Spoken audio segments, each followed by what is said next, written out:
Шалы ТВ каналында яңалыклар чыгарылышы исәнмесез, студияда Роза Хабибуллина, алга таба төп темаларга кыскача күзәтү. Югышлы авырулар хастаханасында 1 яшьлек бала үлде. Беренче фаразлар буенча грипптан.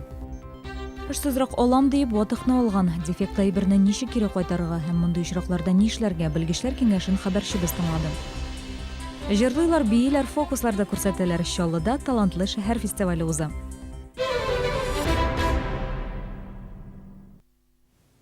Шалыда тагы бер бала үлеме. Югышлы авырулар хастаханасында 1,5 яшьлек малай үлде.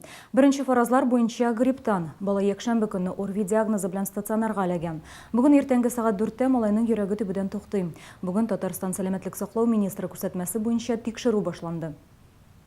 Комиссии предстоит уточнить причину смерти и оценить действия персонала. Уже все необходимые решения будут приняты, исходя уже из результатов проверки. Олег Сабаев хәбәр итүенчә, бүгенге көндә Чаллыда 56 пациентка грипп диагнозын куйганнар, шуларның 28-е балалар. Гомуми алганда шәһәрдә грипп белән күпләп авыру күзәтелми. Әгәр малайның грипп аркасында үлүе расланса, бу Чаллыда соңгы берничә ел эчендә үлемгә китергән беренче очрак була. Полиция идарәсе Умка балалар бакчасындагы хәлакәт буенча тикшерү эшләре алып бара. Исегезгә төшерәбез, кичә әлеге балалар бакчасының түбәсе ишелгән иде. Хәлакәт вакытында бина эчендә 20гә якын бала була. Бәхеткә каршы аларның берсе дә зыян күрми. Ата-аналары килеп шундук барлык балаларны да өйләренә алып кайтып китәләр. Түбә шактый җыелган кар басымы астында ишелергә мөмкин дип фаразлый тикшерүчеләр. Түгел сәбәбе экспертизадан соң ачыкланачак. Бу факт буенча без бардык. Ул жерде действительно частный садик урнашкан. Частный садикның түбәсе ишелеп төшкән и имгәнгән кешеләр юк. Хәзерге вакытта үткәрелә тикшерү һәм шул тикшерү ахырында инде билгеле була ни өчен бу түбә ишелеп төшкән. Шәһәрдәшебезне ломбардта алдаганнар. Ират арзан бәягә штангенциркуль сатып ала. Әмма ул ватык булып чыган, сатып алучы кире ломбардка бара, тик анда товарны кабул итәргә теләмиләр. Ират ярдәм сорап безнең редакциягә шалтыратты. Мондый очракта кем хаклы да, кем гаепле? Тулырак алдагы сюжетыбызда. Сергей Макарчук ломбардтан сатып алган штангенциркульне сатып алган көнендә үк кире алып барып тапшырырга тели. Товардагы кемчелекне ул 5 минуттан соң күреп ала. Әлеге эш коралында батарея савытының капкачы булмый. Естественно, визуально я посмотрел, как бы.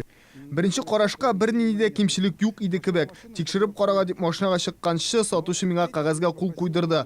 Мага гаҗәпләндем башта. Башка вакытта кибеттән нидер әйтик аяк киеме мазар сатып алганда имзалар куеп тормыйбыз бит. Товар яхшы, кирәкле булгач куйдым имзаны.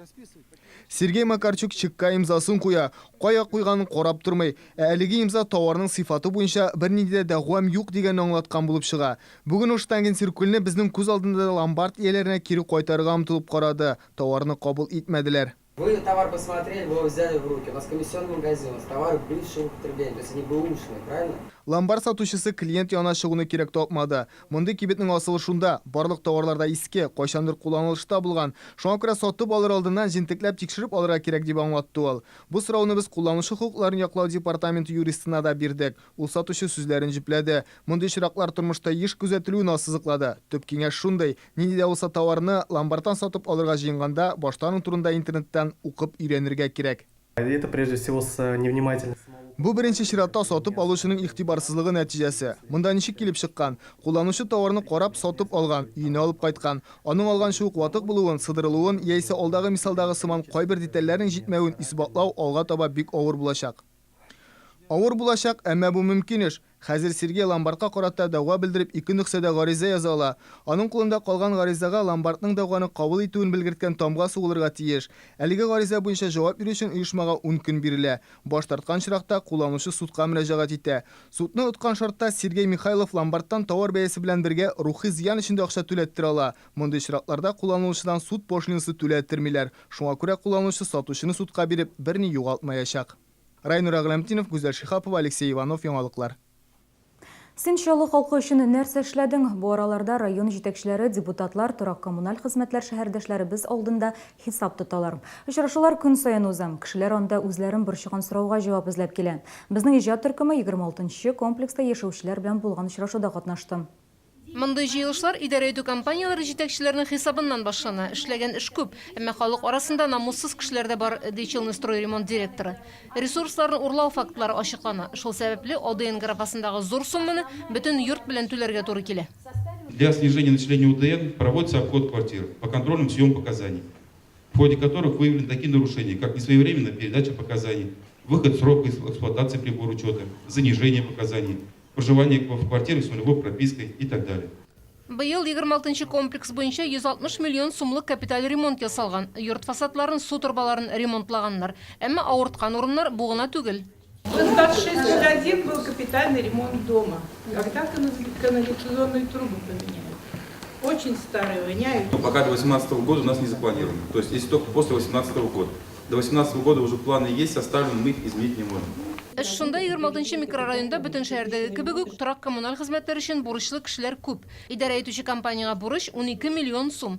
Директор әйтүенчә, бу акча 40 подъездны ремонтларга җитәр иде. Очрашуда халык тагын бер сорау күтәрде. Тротуарлар машиналар белән тулы. Моннан аеруча медицина үзәкләре янындагы йортларда яшәүчеләр интегә. По поводу Танара. 3 года подряд я задаю один и тот же вопрос. Да, и вот 3 года мне никакого ответа. Ответьте, пожалуйста. Мы не сможем с вами запретить ставить машин. Мы сами с вами тоже едем, когда на ГЭС, бюро медико-социальную экспертизу, в любую поликлинику. Мы всегда найдем, куда эту машину вставить. Давайте себя начнем. Шулай да ТОС рәисенә бу мәсьәләне хәл итү юлларын эзләргә туры килер. Язма сорауларда җавапсыз калмаячак. Халык белән очрашулар февраль ахырына кадәр дәвам итә. Рим Әхмәтова, Луиза Сафуанова, Ленар Султанов, Яңалыклар. Кыш бетәргә бер айдан артык вакыт бар, димәк, Чаллы туташ хатыннары әле җылы матур өс кием алырга өлгерәләр. Өйләрендә матур итеп киендерә алалар. Моның өчен кая барырга карыйбыз. Пятигорскиның иң ире фирмаларыннан берсе модный мех күргәзмәсендә 1500 модель тәкъдим итә. Бердә хәтта иң нәзберек сатып алучыда үзенә ошаган тунны табала. Чәшке, мутон, каракүл, кындыз, нутрия. Үлчәмнәр 38-дән 64-кә кадәр. Бәяләре дә кулай. Монда һәркем модалы һәм матур тун сайлый ала. Мутонның бәясе 9 меңнән башлана, ә чәшке туннар 40 меңнән.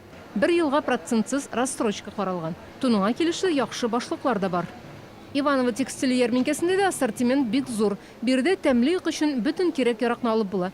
Без һәм сатин урын җыелмаларның төрле үлчәмнәре бар.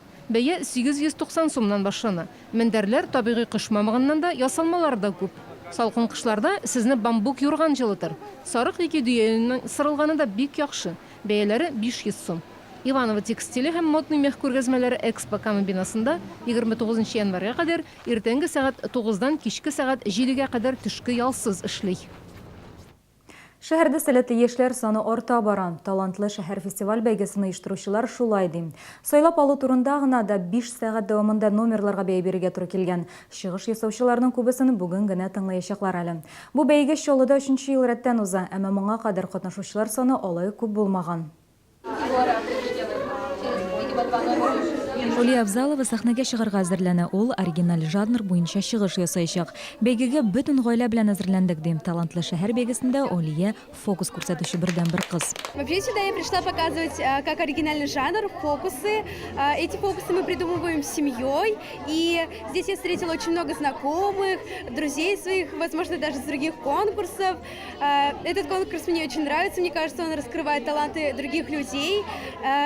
Он дает людям показать себя, какой он, и не стесняться, открываться.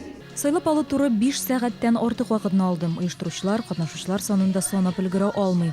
Быел бәйге катнашучылар арасында зур кызыксыну уяткан. Башка район һәм шәһәрләрдән дә гаризалар булган. Я так понимаю, что жюри устали слушать всех. Тут очень скопление людей было, очень много. Я занимаюсь вокалом с 3 лет и хочу продолжать развивать свое творчество. Я люблю рассказывать стихотворения, уже очень давно я рассказываю. Это один из моих талантов, который я пользуюсь. Меня сюда посылают от всей моей школы именно стихотворцев. Здесь есть мои друзья, которые тоже выступают. Быел бәйге беренче тапкыр мэр ярдәме белән уза. Катнашучыларның күплеге шуның белән дә аңлатыла. Әмма мэр кубогы бары тик бер кешегә генә эләгәчәк. В каждой номинации будет присуждено первое место. Но Кубок мэра он один, и это гран-при. Как обычно в всех творческих конкурсах, да, гран-при один-единственный, поэтому гран-при это один-единственный Кубок мэра. Когда состоится финал, сейчас сказать мы еще не можем, потому что в связи с тем, что такое большое количество народу, финал, конечно, будет в каком-то большом зале. Февральда талантлы шәһәр бәйгесенең ярым финалы узачак. Гала концерт мартка билгеләнгән. Әлегә зур концертны уздыру урынын эзлиләр. Алабуга музей тыюлыгы студентларны күргәзмәләренә бушлай кертергә җыена. Студентлар көне уңаеннан 29 гыйнварга кадәр бинага керү бушлай. Акция 5 көн дәвам итәчәк. Түләүсез керү билетына ия булу өчен студент билетын күрсәтергә кирәк. Бүген Нур яшьләр үзәгендә Мисс Студенчество 2017 матурлык һәм талант бәйгесенең сайлап алу туры узды. Анда Чаллының һөнәри һәм югары уку йортларында көндезге бүлектә укучы 18 кыз катнашты. Аларның һәркайсы жюрига үзен һәм үзенең уку йортын тәкъдим итте, иҗади номер күрсәтте. Конкурсның финалы 2 март көнне Батыр күңел ачу үзәгендә үтәчәк. Барысы да исәпкә алына, инде кыз кеше ул матур да булырга тиеш, акыллы да булырга тиеш. Җырларга, биергә, матур итеп шигырьләр сөйли белергә кирәк. Матурлык бәйгеләрендә мин еш катнашам, менә инде Мисс Студенчество дигән конкурста мин беренче тапкыр үземне сынап карыйчакмын. Ефәк юлы ралли рейдына гаризалар кабул итү башланды. Иң озын ралли-марафон 7 июль көнне Мәскәүнең Кызыл мәйданында старт ала. 2 атна эчендә катнашучылар Россия, Казакстан һәм Кытай аша узачак. Ярышның финалы Кытайның борынгы Сиан шәһәрендә 22 июльдә булачак. Узган елда Ефәк юлы Чаллының үзәк урамнары аша узды. Шәһәрдәшләрне мондый бүләк быел да көтәме? Оештыручылар моны сердә тота. Бүгенге катнашлар, мин сезнең белән сау булашам, исән-мин булыгыз.